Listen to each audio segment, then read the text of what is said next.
gum options for the chewing part of mewing.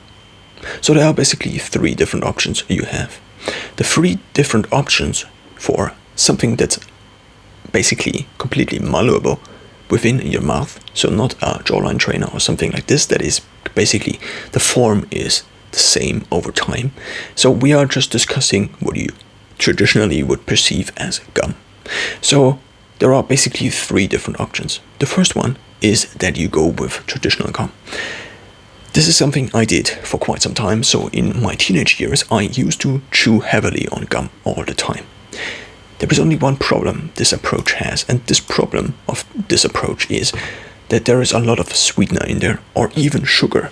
When it comes to sugar, I mean, the consequences of sugar on your dental health, for example, are well documented, I guess. So therefore, sugar is not something that is very useful. Also in terms of regulating your blood sugar and your insulin sensitivity, and therefore also your risk for type 2 diabetes, is something that you should probably consider, and therefore this rules out the sugar option of the traditional gum.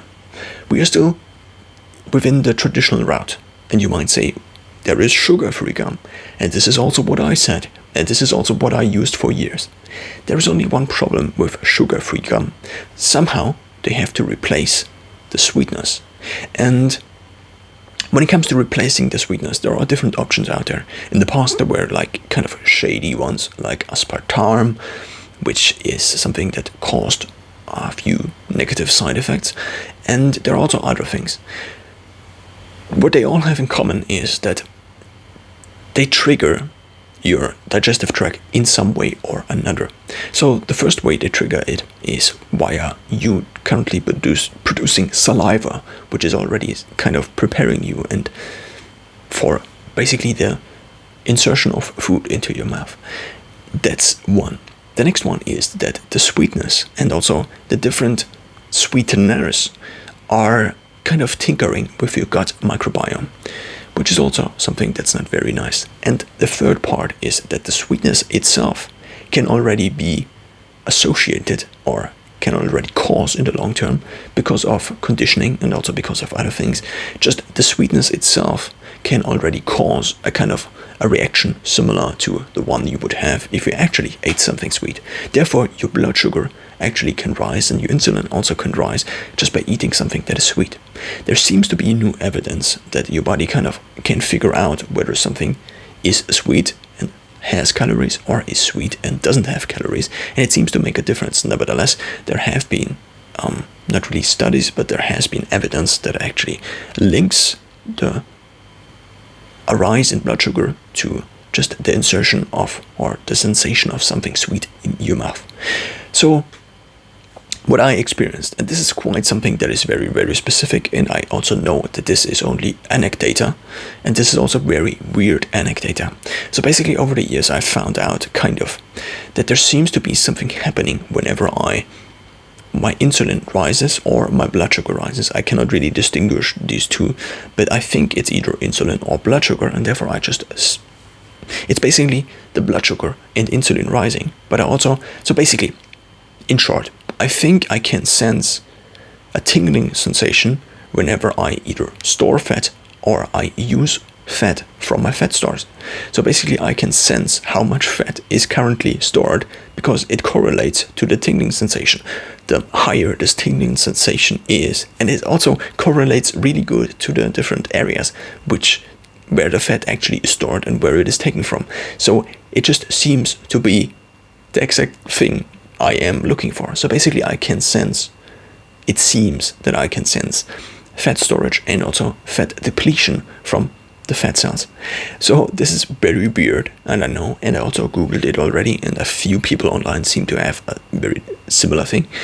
And I searched for explanations of this effect and I couldn't find any, so therefore I just think it is really something like this. I tried to rule out different explanations, but the correlation between eating something, between possibly the blood sugar rising in this period of time, possibly also using fat after having a 22-hour fast, and then intensifying after a hard workout or during a hard workout where I do not have carbs anymore because I already worked out for 2 hours. The correlations just seem to be nonsensically pointing towards that this is actually sensing fat depletion and also fat storage. So now, why am I even mentioning this? Because whenever I now introduced, or not introduced, but inserted a gum into my mouth and actually chewed on it, even when fasted, it actually tinkered with this ability. Not with this ability, but it tinkered, it seemed to also induce the tingling sensation. And that's very weird. So basically, what I think was happening is that the sweetness and also the sweeteners triggered some reaction in my body that was similar to the reaction to something that is very sweet. And over time, also when trying to fast more and more, this seemed to be something that was just not useful. Apart from the fact that I try to reduce the amount of sugar, not only direct sugar, but also kind of things that are very similar to sugar, like carbs, and reduce these things in my diet, and therefore also reduce the sweetness in my diet, moving towards something that's more not sweet. And by currently chewing on something that's very, very sweet, you just am used to a very high level of sweetness. And if you then compare it to an apple, you bite in, the apple then tastes, in comparison to this, not very good. So by leaving out additional sweeteners, also in gum, you're basically increasing the sensitivity for tasty things and also for the sweetness in other foods. For example, if you take onions and throw them into a pan, they become very sweet. But if you now chewed gum before that is much sweeter, then a banana even doesn't reach the same level of sweetness and therefore just doesn't taste like nothing. And this is the reason I then quit gum entirely. I was basically kind of addicted to gum. Sometimes I had like up to 10 pieces of gum in my mouth a day. And also because I already kind of did a previous version, or a unknown version, an undeclared and unlabeled version of mewing. Not really mewing, but the chewing part of mewing, where you basically train your facial muscles by constantly chewing something. Because chewing is an activity that requires muscle power. And just like if you lift weights, the likelihood of you actually building more muscle, gaining more muscle increases if you use or don't use your facial muscles. They increase or decrease in size. Because what is not used gets lost. That's kind of a principle of evolution, at least in terms of the muscles your body uses or doesn't use over time. So now I had this problem of I still wanted to chew, but I couldn't use these gums anymore. And I have found 3 options that actually replace this gum. And the 3 options are kind of 3 options within the 3rd option we will discuss. In the middle, so to sum it up, the first option is just to use traditional gum, or traditional gum that is not sweetened. The problem is just that hasn't sugar in it, but nevertheless is sweet. This is the first option. So now the second option is to use something that is called mastic, which is basically kind of the thing that comes out of trees, but you can chew on it. And this was also used in historic times for chewing and mewing, but this seems to be just, it's basically it's called a resin, which is the thing that comes out of trees, and you can chew it. So that's the second option. What I have found online, on Amazon for example, is nothing that is really comparably cheap to gum, so therefore I didn't go for this option. And now the third option is to use gum that is unsweetened, and also maybe has a little bit of a harder chew, since the harder the workout is, the more likely it is you actually gain muscle from this and can increase the size of, for example, your masseter muscles that sit on the side of the face. You cannot really see them very well right now. So what I have found is kind of a Turkish gum that I actually now ordered.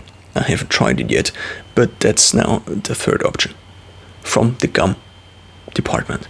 There are also other options which are called jawline trainers usually, and these are basically rubbery things you put in your mouth and then you chew on them, just like a dog's toy. Because your dog also has chewing trainers, and we can also use chewing trainers in order to increase or to work out the facial muscles. I have a few of these trainers, so there are a few which work similar to gum. These are individual pieces you put in your mouth, sometimes on the left, sometimes, not sometimes, but there are usually two, and you put them basically beneath, in between of your teeth. The problem with these is once one of these things kind of is not in your teeth anymore and you're still biting, then you kind of bite onto the teeth. Of course, by chewing very attentively, you can kind of avoid this.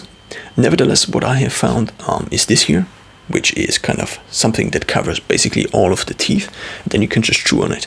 The problem with this is only, I found that because the motion is so similar all the time, it's basically the same motion, just the two parts of your jaw going up and down in the same direction, basically, because you cannot vary the location of this very much. What I found is that you trigger kind of, so over time, just if you only do bicep curls only all the time, in exactly the same way, you might get different injuries. And the same is true for something like this. It might cause TMJ, which is something that there is basically a connective tissue in between the jaw and the upper head, and you can actually damage this connective tissue. The same is true also for chewing gum, but it has just a much higher likelihood of appearing if you do the same motion all the time. So therefore, what I've used for the last months is just jawline trainers like these, and also before I did, I did try these other jawline trainers. The problem was just these were just very soft, and therefore they just didn't work out my jaw at all anymore, or my facial muscles, because there are also other facial muscles apart from the jawline itself. Basically, the jawline muscle itself is the masseter muscles you see on the side. If you have a masseter muscle that is more like this, then your face looks more like this, and if you build it out, then you can actually increase the width of your lower face up to even the same proportion as the mid face, which is usually here. And if you just overdo it or want to go even higher, then you can actually increase the size even then up to a point where your masseter muscles are kind of sticking out. There's actually a guy online, you can look up, what is his name? I cannot remember his name, but you can look it up at CEO of Jawline, which sounds very weird. Even me talking about these topics, to me, sounds also very weird. But nevertheless, this is something I tried, and also I think it might possibly have a worth for somebody who is in a similar position. So now, we have these three options. Using traditional gum, sweetened, or so basically sweetened gum, depending on the sweetener. So what is depending on the sweetener is how healthy they are. Then using this thing called mastic, and the third option is then to use gum that is made for chewing, basically, and is completely without sweeteners. One of these is called FALIM, and it's a Turkish gum. I ordered it from Amazon. There are also others out there. Like one is called Jawliner, and the reviews were kind of good, but there were only a few reviews, and the problem with reviews on Amazon is that probably half of them are not genuine, so therefore I didn't really trust these, and also it was just very, very expensive. For like 200 grams you would have paid 20 euros or even more, which is because it's something that is renewable, or it's something that is consumable, because you don't store. Something like this is kind of a one-time purchase until these break. And these actually do break after basically 2 months of usage, which happened with my previous one, and therefore I ordered a new one. This one was 10 euros, and the first one broke, and now this one is already breaking again. It also tastes like rubber and plastic, like something you don't want to put in your mouth. And also it's, whenever you chew on it very heavily, the problem is that there is a certain nausea that is triggered, or a feeling of sickness, which is basically triggered by touching the end of your throat, and this is constantly triggered whenever you try to chew very hard on this one, which is also not something that's very beneficial. Nevertheless, this I currently found to be the most effective. What I just wanted to add is an option for more flexibility, similar to how you would train in a gym, for example, with normal weights all the time. But then again, when it comes to doing actual motion, like calisthenics, more like calisthenics, then you cannot really do all of these motions, because you just have the muscle size, but you don't have the knowledge in these muscles, or you don't have the information stored in your brain of how to use these muscles together. And the same is true probably for the facial muscles. If you just use something like this all the time, then of course you have the muscles, but you cannot really use them very efficiently.